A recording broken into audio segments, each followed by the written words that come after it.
So this is Philosophy 176, classes on death.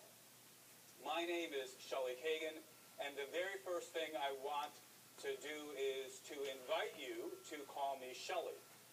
That is, we meet on the street, you come talk to me during office hours, you ask some question. Shelley's the name that I respond to.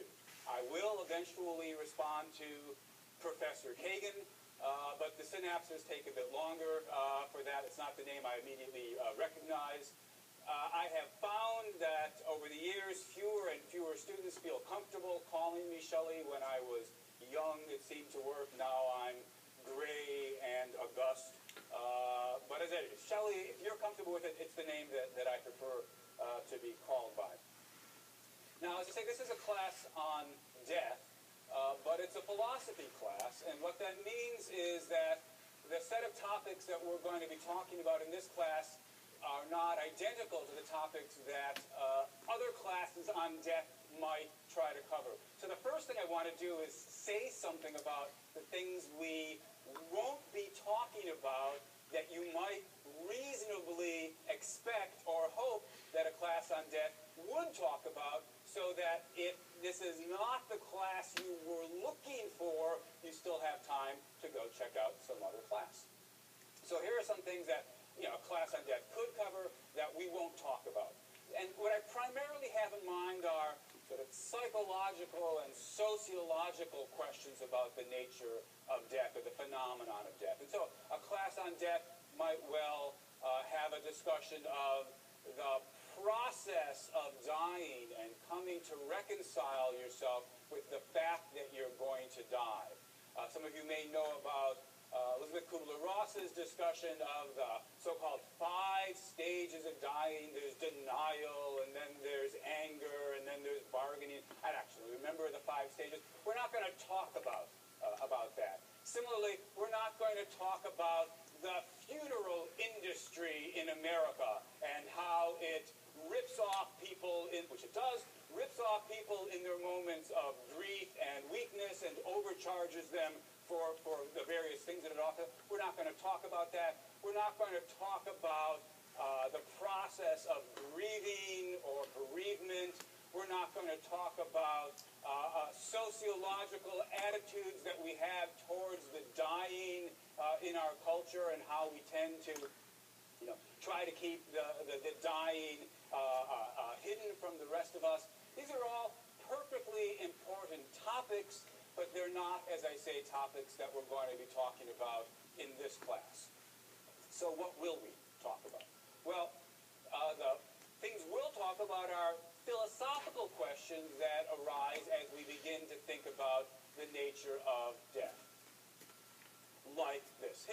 In broad scope, half the class is going to be, the first half of the class is going to be metaphysics, for those of you who are familiar with the philosophical piece of jargon.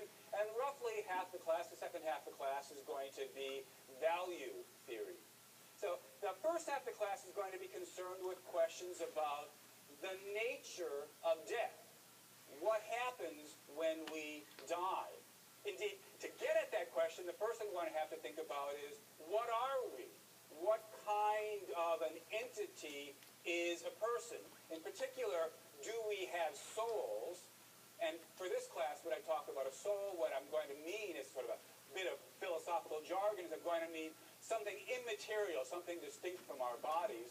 Do we have immaterial souls, something that might survive the death of our body? And if not, what does that imply about the nature of death? What kind of an event is death? What is it for me to survive? What would it mean for me to survive my death? What does it mean for me to survive tonight?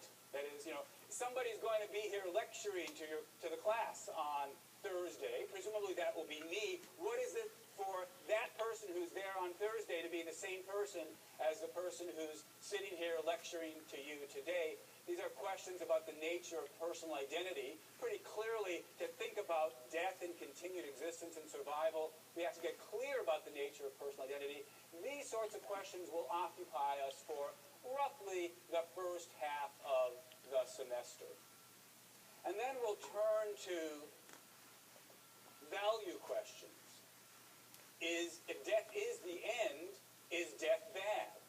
Now, of course, most of us are immediately and strongly inclined to think that death is bad, but there are a set of philosophical puzzles about how death could be bad. So to sort of give you a quick taste, if after my death I won't exist, how could anything be bad for me? How could anything be bad for something that doesn't exist? So how could death be bad? So it's not that the result's going to be I'm going to try to convince you that death isn't bad, but it takes actually a little bit of work to pin down precisely what is it about death that's bad and how can it be death. And is there more than one thing about death that makes it bad? We'll turn to questions like that. If death is bad, then one might wonder, would immortality be a good thing? And that's a question that we'll think about. Or more generally, we'll worry about how should the fact that I'm going to die affect the way I live? What should my attitude be towards my mortality? Should I be afraid of death, for example? Should I despair at the fact that I'm going to die? Finally, we'll turn to questions about suicide. Many of us think that given the valuable and precious thing that life is, suicide makes no sense. You're throwing away the only life you're ever going to have.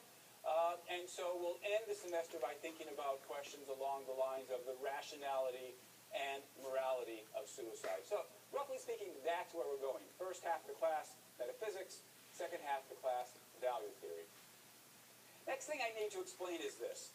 There's, roughly speaking, two ways to do a class, especially an introductory class like this. In approach number one, you simply lay out the various positions, pro and con, and the professor strives to remain neutral, sort of not tip his hand about what he holds. That's approach number one, and sometimes in my intro classes, that's the approach that I take. But the other approach, and the one that I should warn you I'm going to take this semester, in this class, is rather different.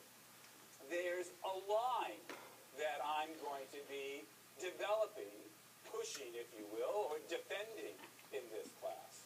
That is to say, there's a certain set of views I hold about the issues that we'll be discussing, and what I'm going to try to do in this class is argue for those views, try to convince you that those views are correct. To help you know sort of ahead of time quickly what those views are, I want to start by describing a set of views that many of you probably believe. So I'm going to give you a cluster of views. Logically speaking, you could believe some of these things and not all of them. But here's a set of views that many of you probably believe, and I imagine most of you believe at least some of these things. So here's the set of common views.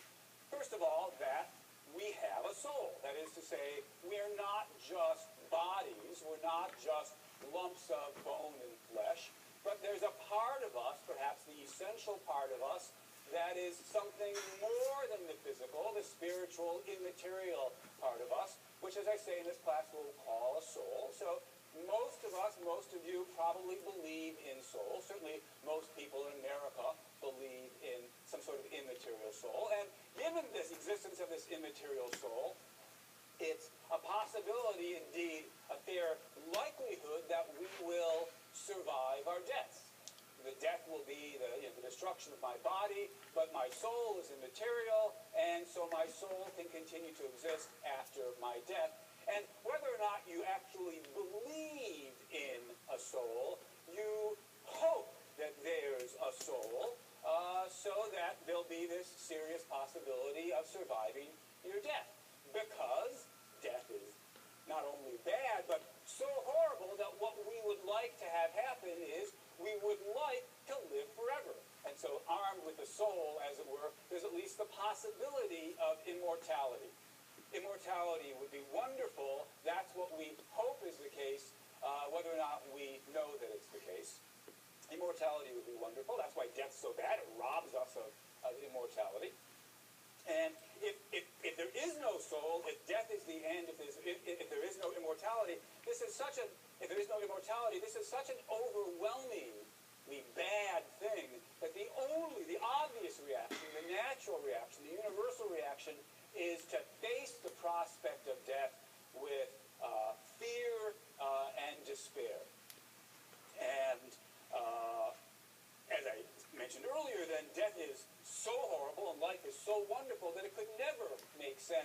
to throw it away. And so suicide is both immoral on the one hand and never makes sense. It's always irrational as well, in addition.